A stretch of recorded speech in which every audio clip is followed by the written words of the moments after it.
happening here? Ano ba to? Ito po, this is my fans day. Yes, if I could call them fans, pero I'd rather call them friends and supporters.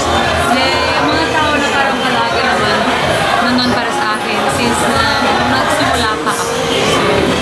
Meron din ng mga bata, meron ng mga matatanda na, meron mga tao na palagi na sa audience na magbulaga, meron din yung mga ginagawa ng mga fans club, the way we call it na Doric Dianatics there, Dianaholics, Dianatics 2, So ano, is this parang a yearly thing? Well, usually I do that like every year, but then wala namang siyang date na super parang eksaktong sa year. Pero sa taong na to kasi, this is the first. Last year naman I did before Christmas. Parang Christmas naman para sa mga less fortunate, ganyan. So yung mga less fortunate, sinama pa rin sila together with the kids. Para lahat naman, pwede sila kumakain, meron doon kami mga games, meron doon mga t-shirts na binibigay, yung mga, alam mo yan, kung anong pwede namin ibigay, it's very blessed. Nabanggit mo yung mga less fortunate. So, saan ba galing yung mga less fortunate na nandun sa'yo? Well, from whatever they write me, whatever they ask me, as much as possible, I'll try to give them something. And at the same time, show them na whenever you're like on TV, you're also earning for what you're doing. But hindi naman ibig sabihin na bibigyan mo sila ng pera. So, you share with them your blessings in a different way, making them happy naman to be with you, be always kasama. If I can help, then of course, I will naman. Yung mga nakita namin, dami mo ng sponsors, tapos ito pa yung love ng mga fans mo, mga supporters mo. Pero yung personal love mo naman, ano ba? Hindi ka na ba, yung nais ko sa yung buko ko. Galing ako ng underwater shoot. So, wala akong love life ngayon. Ano nang gagawin ko eh? Wala eh.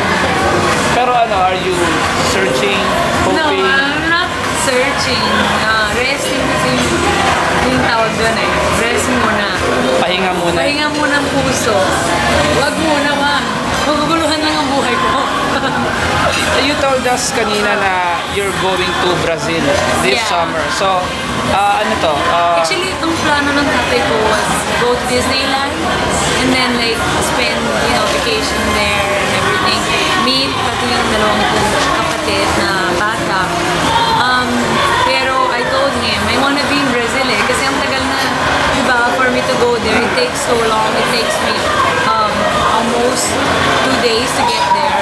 Sabi ko sa kanya, I want to enjoy naman yung bansa namin.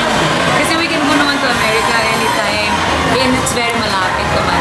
So this time, pag alis ng Bulaga, going to San Francisco, ako naman, I will go to my family so I can see them. Kasi unlike the Filipinos, so mga Dabarkats ko, they are with their family palagi. Kasi taga dito naman sila. Ako naman, mag-vacation. And you said, parang magbubukas yata kayo ng resort or something?